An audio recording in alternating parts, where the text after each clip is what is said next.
China ha puesto en marcha otra ofensiva geopolítica: inundar el mundo con millones de dosis de vacunas. Y si primero fue la diplomacia de las mascarillas, bienvenidos a la diplomacia de las vacunas.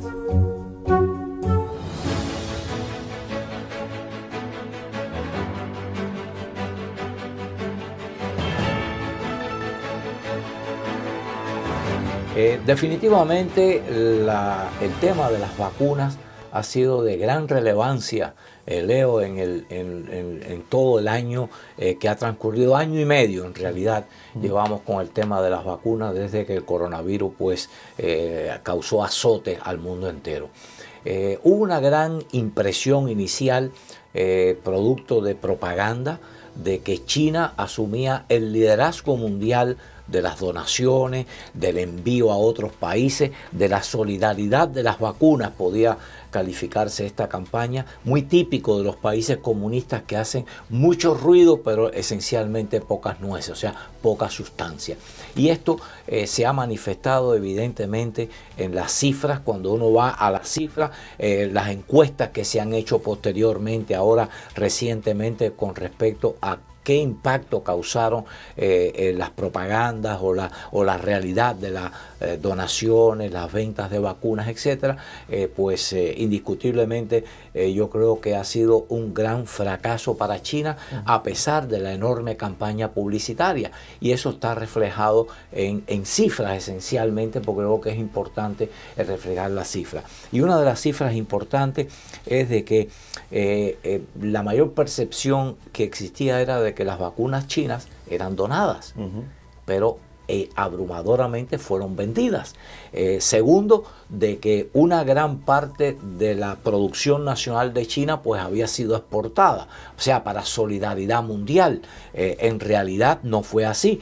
China en realidad exportó solamente el 31% de su producción de vacunas, mientras que Estados Unidos exportó el 51%, 20% más, y la Unión Europea 62%, es decir, el doble de lo de China. Y sin embargo, ni Unión Europea ni Estados Unidos recibían en ese momento una representación en la prensa de lo que estaba pasando. ¿Cuáles fueron tu percepción desde tu ángulo de vista con respecto a esta situación de las vacunas chinas y las vacunas occidentales?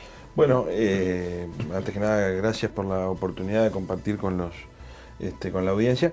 Yo creo que como dice Luis, realmente el tema de la diplomacia de las vacunas, como se le ha llamado, ha sido una herramienta que en principio parecía darle resultado a China, pero que hoy, ya pasado por suerte el epicentro de la pandemia y los momentos tan dramáticos que vivió el mundo entero, empezamos a conocer la verdad.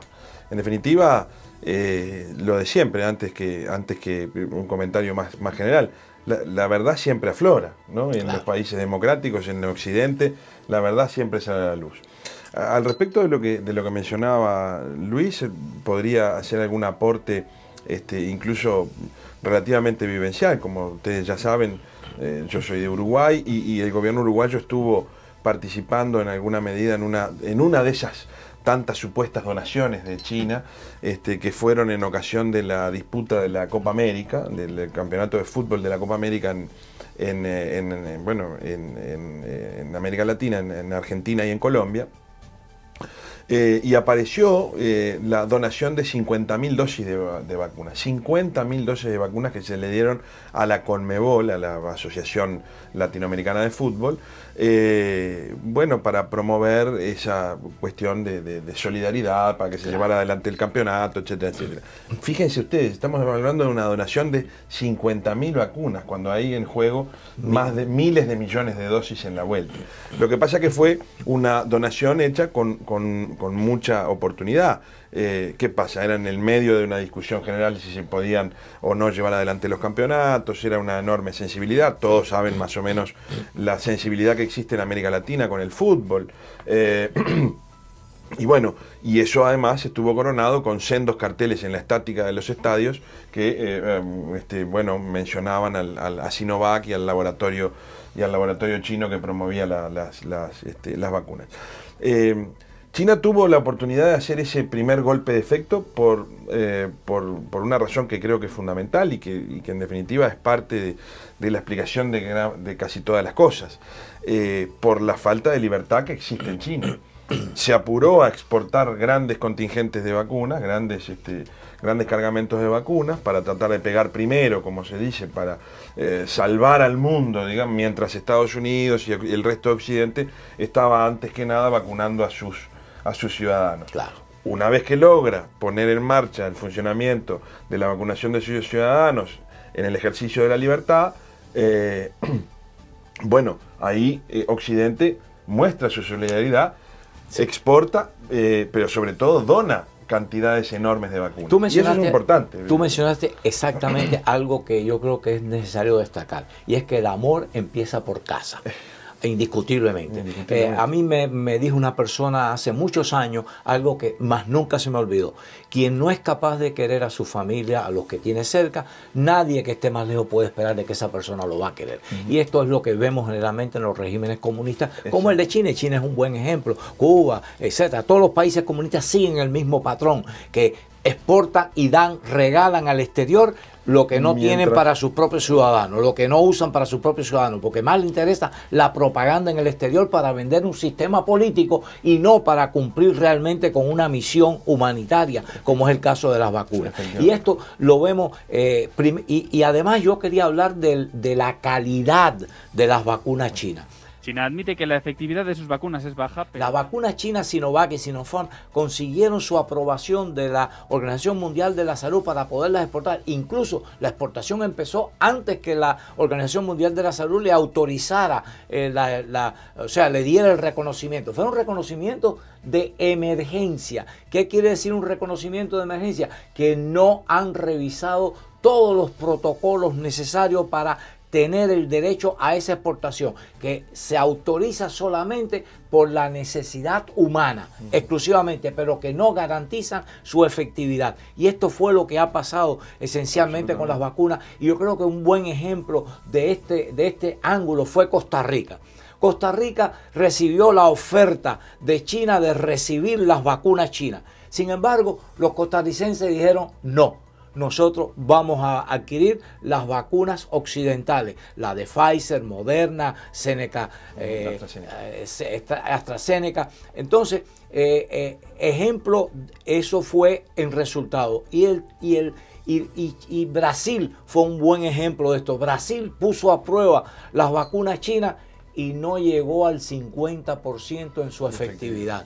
Incluso hubo problemas en las pruebas que se hicieron y definitivamente tuvieron que rechazarlas. Así que tenemos los dos aspectos, el aspecto de la propaganda, el aspecto de la venta, que en realidad no fueron donaciones como percibió la mayor parte de la opinión pública, fueron abrumadoramente vendidas, pero eso no quedó nunca en el primer plano. Y el otro fue de que las grandes donaciones y los grandes envíos fueron precisamente de Estados Unidos y de la Unión Europea. Y yo quería... Sin hacer alarde de eso. Claro, yo quería también tocar el tema de Paraguay porque enseña otro ángulo de la manipulación china. ¿Qué pasó en Paraguay con el intento de Paraguay de obtener las vacunas chinas? ¿Qué sucedió? Bueno, hay un testimonio conmovedor, diría yo, ¿no? Porque no hay que olvidar, hoy estamos por suerte, como dije al principio, pasando el epicentro de la pandemia, pero es un testimonio conmovedor de quien fue el ministro de Salud Pública de Paraguay durante el proceso de la pandemia, lo fue hasta hace relativamente poco, pero que tuvo que encarar todo ese periodo tan dramático y empezó negociaciones de distinto tipo para obtener la vacuna china, que era la única que estaba disponible, porque eso, Luis, es importante reconocerlo. Claro. En los primeros meses, la única que estaba verdaderamente disponible, incluso en todos lados, en Occidente, en todos lados, era la vacuna china. Entonces, empiezan las negociaciones del gobierno paraguayo en distintos frentes, se le van cerrando las puertas, habla con institutos brasileños, con los institutos de cooperación, con el propio gobierno chino, llega aparenta que va a llegar el momento de la negociación, estaban dispuestos a pagar un precio incluso mayor por las vacunas, etcétera, hasta que finalmente el ministro de Salud Pública obtiene de una empresaria china, representante de uno de los laboratorios, en fin, está contado allí en su anécdota, en su testimonio, y en donde descarnadamente le dice que bueno, que no va a obtener Paraguay esas vacunas si sigue teniendo relaciones diplomáticas con Taiwán. Quiere decir que hay un aprovechamiento de una situación dramática, humanamente dramática, la mayor, como está dicho ya por la OMS y por todos los organismos internacionales, por todos los gobiernos, la mayor pandemia de la humanidad en más de 100 años. Se aprovecha esa circunstancia para lograr un objetivo estrictamente político. O sea, China no opera por solidaridad, ni opera por buena voluntad, ni por humanidad, ni por nada. Opera por sus propios objetivos. Y es capaz, y eso yo creo que es lo que más nos tenemos que llevar como mensaje, no solo de oprimir a su propia gente, evitando que las vacunas lleguen a ellos para mostrar una imagen de salvadores del universo, sino que además están dispuestos a utilizar el drama humano que implica en un país que necesitado, extorsionarlo directamente para lograr un objetivo de política exterior. Bueno, y fíjate que esta misma historia de Paraguay se repite en Nicaragua. En Nicaragua rompe relaciones con la República de Taiwán y inmediatamente recibe miles de vacunas chinas de Sinovac. O sea, la imagen que has puesto queda perfectamente clara, y yo creo que esto debe clarificarle a los pueblos de América Latina y a los gobiernos de América Latina cuál es la verdadera intención del régimen comunista chino en cualquier aspecto, sea humanitario o sea económico, porque estas extorsiones que se producen dentro del campo de la salud, con el caso de las vacunas, también es el escenario que ha ocurrido en países de África y en otros países que posiblemente continúen en América Latina, con lo que se llama la diplomacia de las inversiones chinas. Quiere decir que yo te presto solamente si tú respondes a mis intereses, si tú respondes a mis objetivos políticos, que ya sabemos cuáles son. Los objetivos políticos de China comunista son de la hegemonía mundial. Y eso tienen que tenerlo los gobiernos de América Latina muy claro para evitar la tragedia de los imperialismos que siempre llegan a los países pobres de América Latina, como ya fueron a los de África los chinos, para extorsionarlos, para doblegarlos y simplemente pues ponerlos como súbditos de estos imperialismos. Así que esta es la experiencia dramática que ha vivido el mundo con respecto a las vacunas chinas, y eventualmente ya ha quedado muy claro con las proyecciones futuras, los contratos de futuro. Fíjate que los contratos que se han hecho ya de América Latina son 1.172 millones de vacunas ya comprometidas, vacunas de Pfizer, Moderna, AstraZeneca, Johnson & Johnson, Novavax y Vaccine-T. Y 433 millones de vacunas chinas. Quiere decir, ni siquiera la cuarta parte. Eso enseña de que América Latina sabe dónde está la calidad y además dónde está la franqueza en el esfuerzo humanitario. Donaciones. Estados Unidos, 53 millones de dosis de vacunas donadas a América Latina. Unión Europea, 9 millones. Y China, 5 millones. Así que yo creo que esto habla muy claro. Cayó el velo de la diplomacia de las vacunas. Otro velo más que cae. En definitiva, vuelvo a decirlo del principio. En democracia y en libertad, la verdad siempre sale a la luz. Podrá tardar, pero siempre sale. Absolutamente.